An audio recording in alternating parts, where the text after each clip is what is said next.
Okay, my last video that I just made 5 minutes ago was an absolute flop. This has to be our redemption video here. So I'm gonna go ahead and insert the last video's intro right here. Many of you know what we do here, but for even just that one new viewer, I have a stack of patterns here that were put together for me, so I did not pick these out.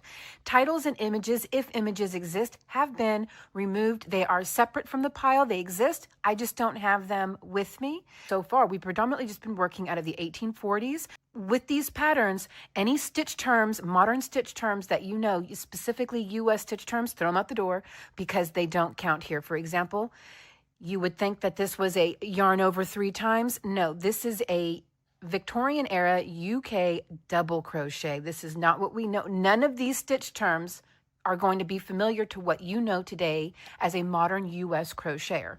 Okay, so that explains what we're doing really quick. I just want to get into it. I don't want to waste any more time. Here we go. Hey, this one has a picture. See engraving for number 9. All right. Oops. All right, this one popped out. Oh, you guys probably didn't see that. Okay. You got to keep it honest here. Number 15. Okay. 3. Look at this big old chunk. This is one Justin just added. Big old chunk of a pattern. There's number 15. Hey, from the one Justin just added. What year is this book from, though? Maybe it's wrote on the reveal. Maybe it's wrote on this book. It is. Okay. 1848, it does say with pick. So we're in the 1840s still. That's helpful. That way we know what stitch terms to use.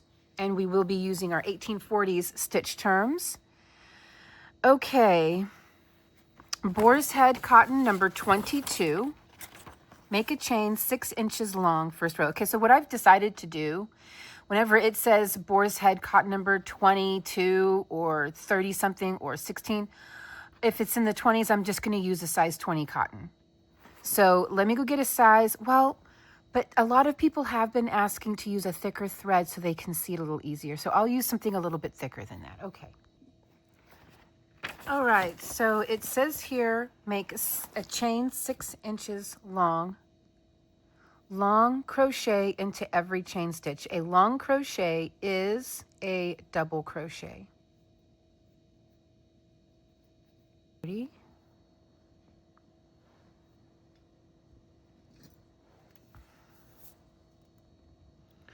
All right, we are essentially at 6 inches. I'll go to 42. So I'll add 2 more stitches. Now we are at 6. Okay.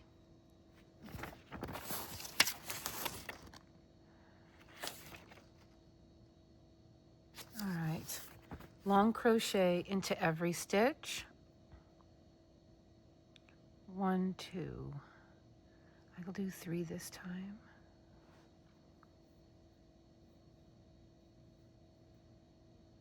Okay, I will be right back. Okay, now it says second row, make a chain of 6 stitches. Join it to the work by 2 single crochet stitches on every 4th and 5th chain stitch. Okay, question is, should I start with 2 single crochet? Maybe not. 1, 2, 3, 4, 5, 6. And skip 4, 5, or let's see, do I skip 3? Starting with it? No, 1, 2, 3. So 1, 2, 3, 4, 5. So 1, 2, 3, yeah.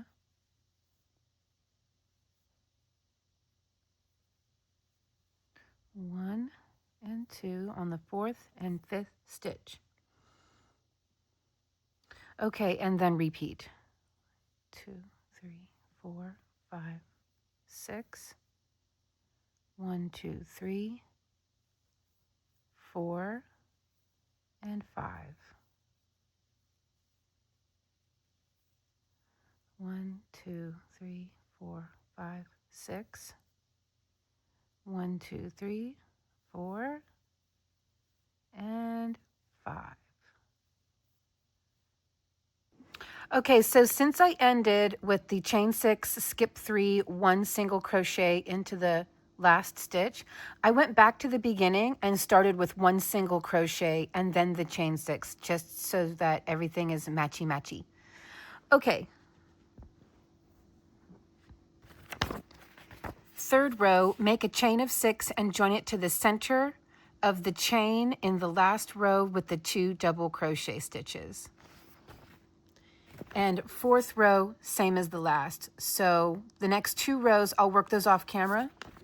Looks like it's going to be the same thing. So I guess I'll go ahead and start with a single crochet again. 1, 2, 3, 4, 5, 6. And join it with the 2 double crochet or 2 single crochet. 2, 3, 4, 5, 6. And then 2 single crochet.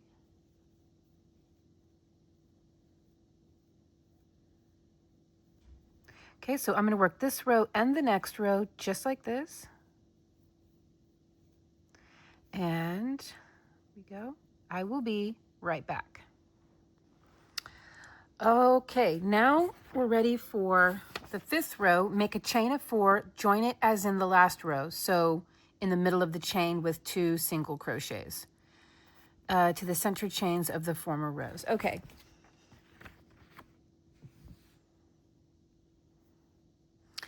And I did end this with a chain 6 and 1 single crochet into the chain stitch there, or into the chain space. So here we go. I'll start with a single crochet again, chain 4,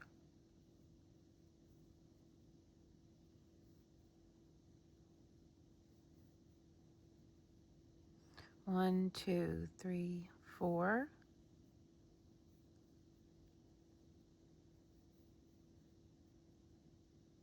Wow. Just drawing it in.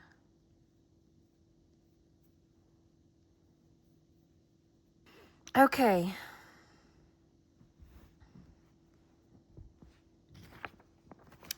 Sixth row, you now commence to work round each end. Put 5 long stitches in every other large hole and make a chain of 5 betwixt each 5 long stitches.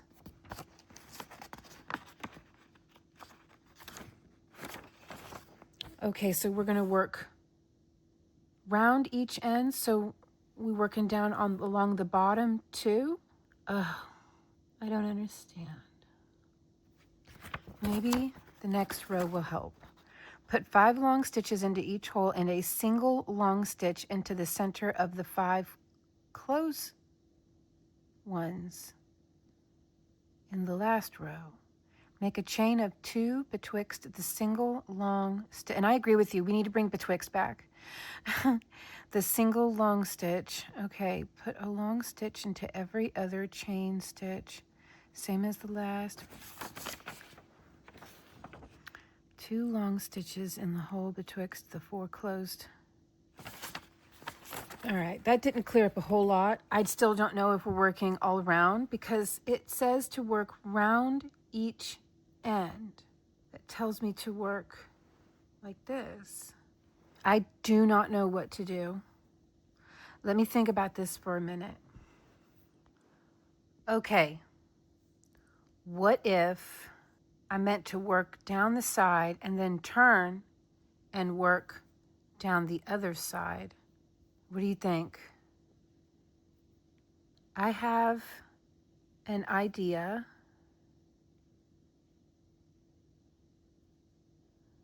I have an idea.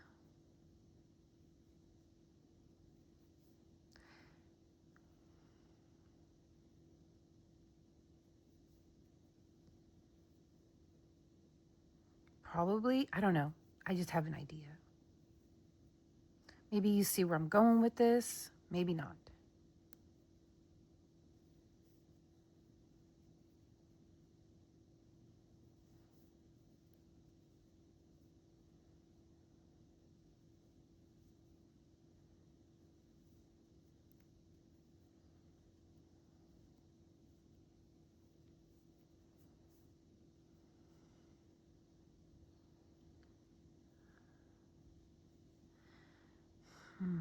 Maybe that was dumb. I don't know. I don't know the wording. I don't understand the wording at all. Work round each end. Sounds to me like work around. But as I read on in the rest of the rows, it doesn't say anything about working along this area here. Nothing. So I genuinely do not know. It talks about rows and not rounds. Put 5 long stitches into each hole. See, it's talking about into holes. There are no holes down here. Here we go. So I'm going to count that as 1, 2, 3, 4, and 5. 2, 3, 4, 5. 1, 2, 3, 4,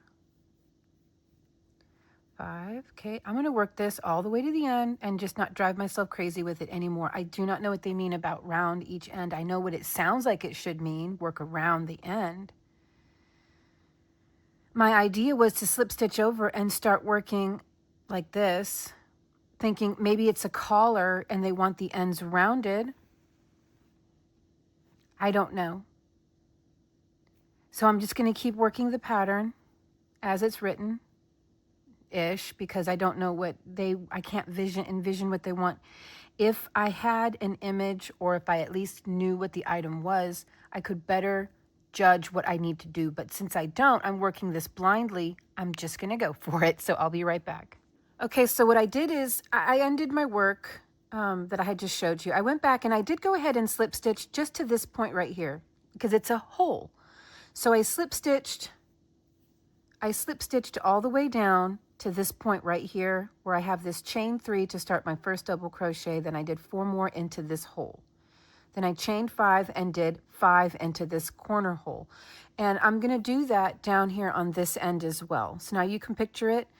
At this end here, I just slip stitched over to like this point right here and then just worked. And so whenever I come to the end of this row, I will end it in this hole right here. Okay, so starting this again, working round the ends. That's what I'm going to assume it means. Okay, so I will be right back again. Okay, so that's how that is now looking. Okay, so next one is put a long stitch, right here, put 5 long stitches into each hole and a single long stitch into the center of the 5 closed ones in the last row. Make a chain of 2 betwixt the single long stitch and the 5 closed stitches. Okay, I think that one reads a lot easier than before. So I will start with, that's a double crochet, chain 2, and put a double crochet here, chain 2, and put 5 into the chain space. 1, 2, 3, 4, and 5, chain 2, and 1, 2, 3, put 1 in the middle of the 5, chain 2, and put 5 here. So I'm going to go ahead and work this all the way across, and I will be right back.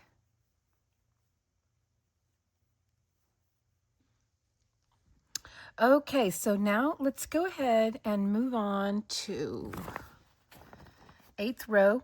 Put a long stitch into every other chain stitch on the work and make 1 chain stitch betwixt each long one.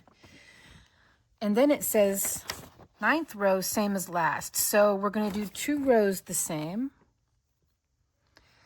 So I'm going to go ahead and start here with one double. If I can get into my last stitch, there we go. Chain one, and every other chain stitch, well, we just have 2 chain stitches in each chain space, and then we have the one double crochet here with these 5. So we can just put a double crochet into the chain space because there's just one stitch there that has to be worked in and one that has to be skipped always. So it would be like working one here, then skip. Work one here, skip. So it doesn't matter. You can just work into the chain space. Well, see, because this would be considered a double crochet and then skipping the first chain. And this is the same as working into the second chain over. Chain one, skip the double, work a double crochet. Then it would be chain one, skip the next chain. So we can just work one double crochet into each chain stitch, I think. Skip, chain one, skip into the last, chain one.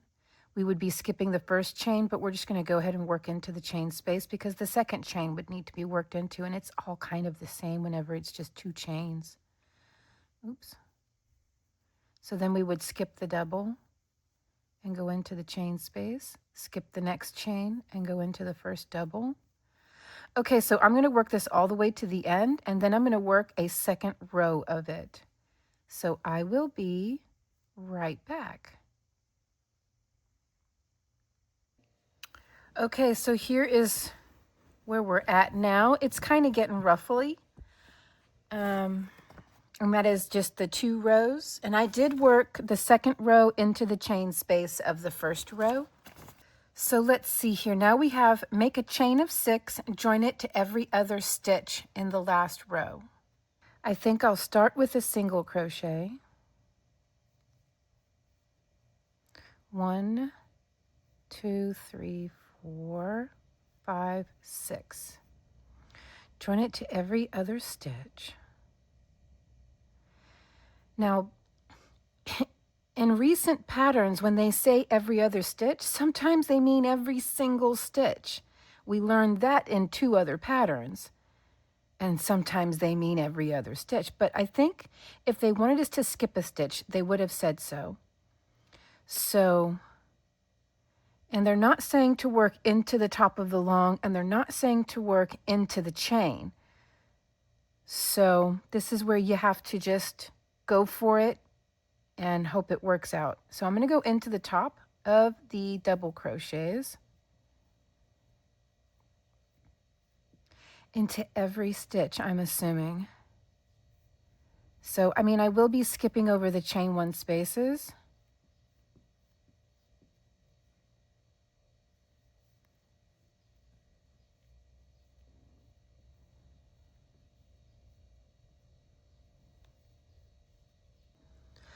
Okay, so as I was making this, I'm like, I don't know if I'm supposed to be working 1 here, then skip the next double and work another stitch. I don't know. I just went for it. So this is what I have.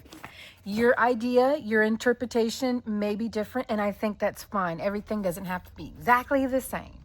Here we go. Put 4 long stitches into every chain stitch in the last row and make 1 chain betwixt each 4 long stitches. Okay, that one there seems pretty straightforward. So I'll go ahead and start with, we'll go ahead and start with a double, or I'm sorry, a single crochet.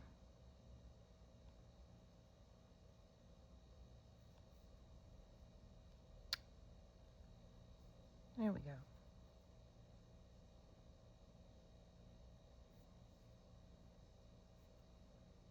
I'll put 1 chain and go ahead and start working the 4. 1, 2, 3, 4, chain 1, 1, 2, 3, 4, chain 1. Okay, so I'm going to work this all the way to the end.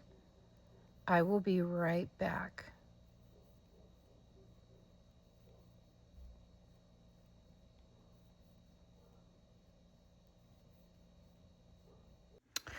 Okay, we are quite a bit ruffly now. I think that is intended. I think we're making a cuff. We're starting off with 6 inches. I mean, I've already put it around my wrist once. What do you think? I think we're making a cuff. So I think it's meant to be ruffly. Okay, the last row, put 2 long stitches into the hole betwixt the 4 close stitches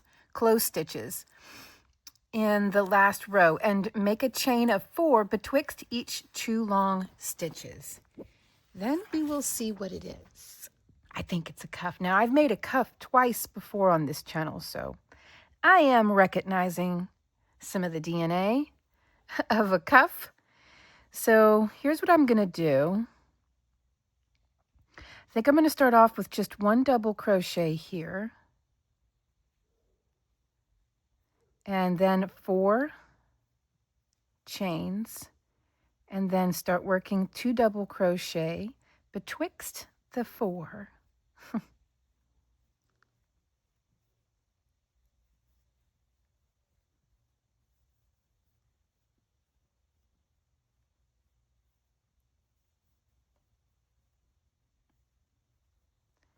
Okay, so I'm going to finish this to the end, and then we will unmask it, see what the title is called.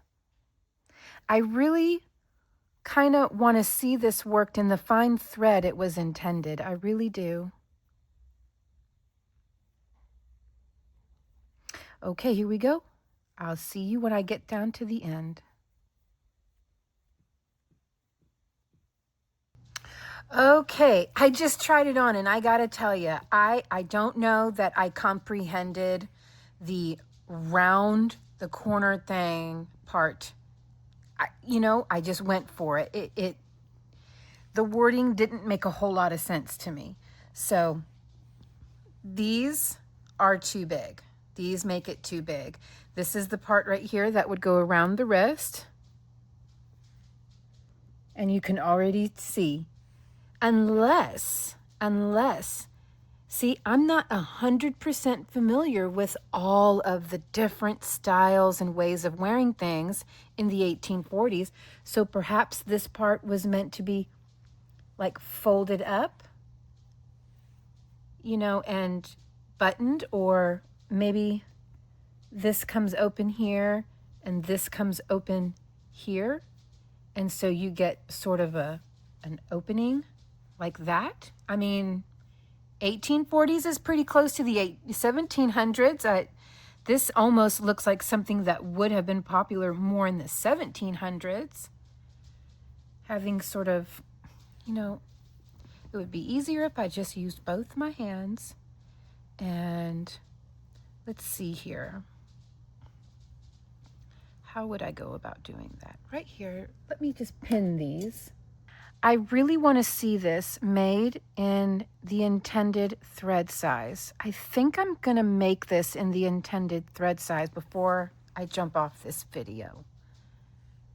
Okay, now, if you button them at the bottom,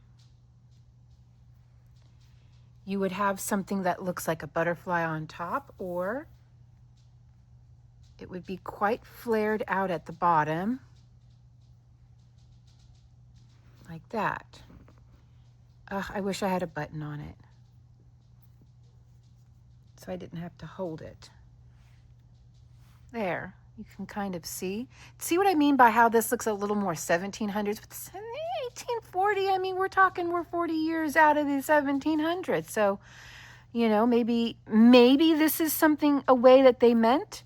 And by making it, knowing what the popular style was in the 1840s, perhaps the person who made this just automatically knew exactly what to do with all this excess. And maybe it was meant to just be extra fluffy and extra frilly.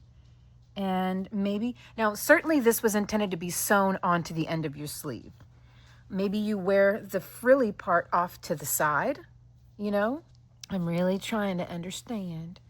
Maybe you wear it on top, wear it on the bottom, off to the side or the outside. I don't know. I don't know, but it's a cuff. I promise you it's a cuff. I'm going to go get the title. I have made cuff twice now. If it's not a cuff, then why would it want you to start at 6 inches? So I'll be right back. Okay, it is a cuff. And if you've watched my channel for as long as it's been around, you probably recognize that it was a cuff instantly after we've done one of these twice now. This one's definitely one of the more pretty. And I think I want to make one of these in a size 20 thread. And I'm also thinking I want to omit all this side edge here. Let's just get an idea. Yeah. Flip this around. See, now doesn't that seem more right? So I'll be right back. This might take me a little while, but for you, it'll be just a quick. There it is. Okay, it's been about an hour and 45 minutes. And much like with the last cuff, this bit up here took the longest. And you'll note I did make a mistake with this one. I went straight from working the 2 rows of the filet crochet straight into putting the 4. I forgot to put the 6. And I feel like it made no real difference. Where's the other one? Okay. I still have the other one attached to the ball. I feel like it just made it a slightly less ruffly. I feel like that's all that was achieved, is that it's slightly less ruffly, but it's not that big of a difference. And it's also not, I guess it's going to be not quite as long by that much. It won't be as long. So I did put a ribbon on here. Again, these are meant to be sewn to the end of a sleeve. And I did go ahead and put a button. Now I did, as you can see, I have all this extra here. I omitted working those edges and it still somewhat overlaps. So I'm going to attempt to tie this on myself. I will be right back. Well, I got to tell you, I'm the only one awake right now. It's 7 a.m. and I can't tie this thing on me. But I put a button on it so that it can wrap over, but I should have put the button on. You know what? Let me do this another way. Well, I am really struggling to get this to stay on me, but I don't think it needs to stay on me for you to see just how it looks. In fact, we can take the ribbon out too, as it was sewn on. It wasn't tied on. Some cuffs were tied on. I don't think this was one of them. I think this one here was meant to be sewn to the end of the sleeves of a blouse. Here we go. Very pretty. I think it's a lot less going on if you don't add off to the side like I did. It's likely just misinterpretation on my part, not understanding the crochet lingo from, over 170 years ago. Fair enough, I suppose. I think it's very, very pretty. And now you can see it worked with 2 different threads. Also, this one here missing the 6 chains. So this one here with the added 6 chains right there gives just a little bit more height. Of course, this is a thicker thread. A little bit too much material, I think, working off the sides the way I did, but very, very pretty, very pretty. Now this thread here is, it's just a little bit thicker than a number 10 bedspread cotton, just a little bit. This is the DMC number 20 in white, and I used a number 8 steel crochet hook for this one, while I used the 2.25, here we go, 2.25 millimeter hook for this one. All right, well, be sure to subscribe. If you like antique and vintage crochet projects like this, especially the ones where we just sort of take a shot in the dark and blindly work a pattern, and if you like dedicated tutorials, be sure to check out the rest of the videos on my channel because I've got loads of tutorials dating all the way back to pre-Civil War era. Gorgeous wrap. All the way up into the 1980s. Just all kinds of really wonderful stuff. Wearables, doilies, household things, all, you name it, I got it, almost, kind of. Okay, guys, I will see you in the next video. Be sure to like, be sure to subscribe. Bye.